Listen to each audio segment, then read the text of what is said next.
He predicted 3 world wars. The First World War, he said, must be brought about, and I'm quoting from Albert Pike.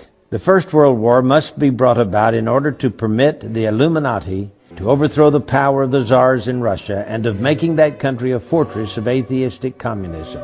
The divergences caused by the agents of the Illuminati between the British and German empires will be used to foment this war.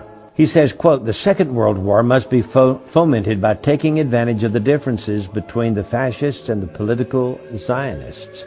This war must be brought about so that Nazism is destroyed and that the political Zionism will be strong enough to institute a sovereign state of Israel in Palestine. He's now thinking about this Third World War, and it says that it will be caused by the differences between the political Zionists and the leaders of the Islamic world. The war must be conducted in such a way that Islam, the Muslim Arabic world, and political Zionism, the State of Israel, mutually destroy each other. That's what it says. Meanwhile, the other nations, once more divided on this issue, will be constrained to fight to the point of complete physical, moral, spiritual, and economic exhaustion.